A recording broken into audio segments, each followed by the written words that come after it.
Aqua limited ने took over की हैं assets of ₹12,90,000 and liabilities of ₹40,000 of Bangar limited and in consideration उसने 50,000 equity share issue किए हैं जिनकी फेस वैल्यू है ₹10 और उनको 20% प्रीमियम पे इशू किया गया है।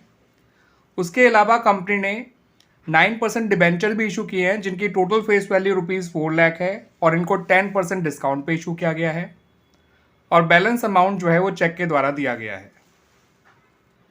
इस एंटायर परचेज ऑफ बिजनेस के बाद जो कंपनी का जो कैपिटल रिजर्व है वो 90,000 से बढ़कर 1,30,000 हो गया। ठीक है बच्चों, यानी कि इस बिजनेस परचेज की वजह से कंपनी का जो कैपिटल रिजर्व है वो ₹40,000 इंक्रीज हो गया है। ठीक है बच्चों, आपको नेसेसरी एंट्री शो करनी है in the books of aqua company limited. Clear बच्चों? तो एंट्रीज करने से पहले हमें ये जानना होगा कि बिजनेस जो टेक ओवर किया गया है उसका परचेज कंसिडरेशन कितना है। आपको नेट एसेट पता है बिकॉज एसेट और लायबिलिटी का डिफरेंस नेट एसेट होता है। ठीक है बच्चों, आपको जो है ये भी बता रखा है कि बिजनेस खरीदने में आपको कैपिटल गेन हुआ है जो कि ₹40,000 है, तो इसकी हेल्प से आप परचेज कंसिडरेशन आसानी से ढूंढ लेंगे। फिर आपको ये भी पता करना है बाद में कि कितना पैसा चेक के द्वारा दिया गया है। ठीक है बच्चों, उसके बाद हम एंट्रीज बना लेंगे। तो आइए पहले ये दो चीज़ ढूंढ लेते हैं। बच्चों, ये जो कैपिटल रिजर्व इंक्रीज हुआ है वो हुआ है ₹40,000, 1,30,000 माइनस ₹90,000, ₹40,000। ठीक है बच्चों, ये चीज़ क्लियर। अब आ जाते हैं परचेज कंसिडरेशन पे। तो कंपनी की जो नेट एसेट है वो है 12,50,000। 12,90 की एसेट्स थी, 40 की लायबिलिटी थी। तो 12,50 में से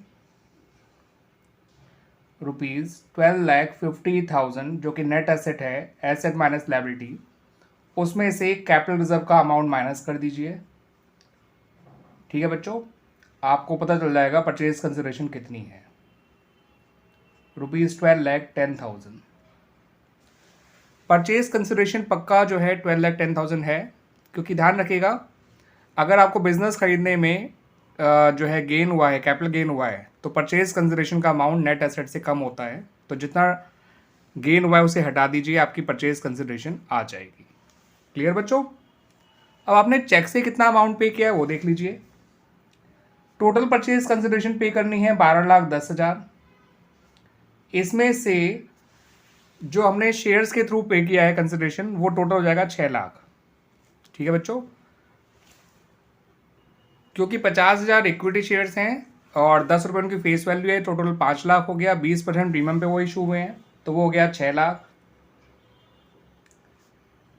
डिबेंचर्स जो इशू हुए हैं वो 10% डिस्काउंट पे इशू हुए हैं, उनके टोटल फेस वैल्यू है 4 लाख। तो 4 लाख में से 10% हटाएंगे 40,000।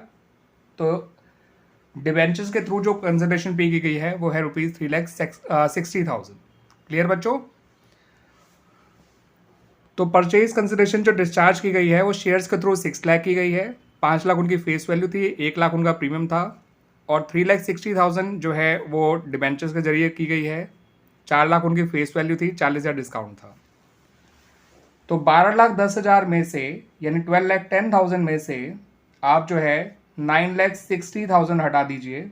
9,60,000 तो ये आ जाएगा बच्चों आपका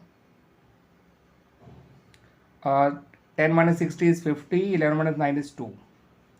तो 2,50,000 जो है वो परचेज कंसिडरेशन चेक से पे की गई है। क्लियर बच्चों? आइए अब बना लेते हैं जर्नल एंट्रीज। तो बच्चों, पहली एंट्री तो बिजनेस टेक ओवर करने की बनाई जाएगी। तो उसमें सन्ड्री एसेट्स को 12,90,000 से यानी 12,90,000 से डेबिट करिएगा। सन्ड्री लाइबिलिटीज़ को 40,000 से क्रेडिट करिएगा। बांगर लिमिटेड को परचेज कंसिडरेशन से क्रेडिट करिए जो कि 12,10,000 है। कैपिटल रिजर्व में 40,000 डाल दीजिए। सेकेंड एंट्री और जो बहुत इंपॉर्टेंट एंट्री है उसको भी ध्यान रखिए। यहाँ पर आप बांगर लिमिटेड में 12,10,000 डालेंगे, डिस्काउंट में ₹40,000 डालेंगे। इक्विटी शेयर कैपिटल में उनकी फेस वैल्यू जो कि ₹5 लाख है। डिबेंचर्स में उनकी फेस वैल्यू जो कि ₹4 लाख है। सिक्योरिटीज़ प्रीमियम में 1 लाख और बैंक में 2,50,000। ये सारे अमाउंट हमने पता कर लिए थे, इसलिए एंट्रीज बनाने में बिल्कुल भी दिक्कत नहीं आई बच्चों। ठीक है बच्चों, 12, 10 और 40 1250, 5 और 9, 9 और 1 10, 10 प्लस 250 इज 1250। देख सकते हैं आपका डेबिट क्रेडिट बराबर भी आ गया।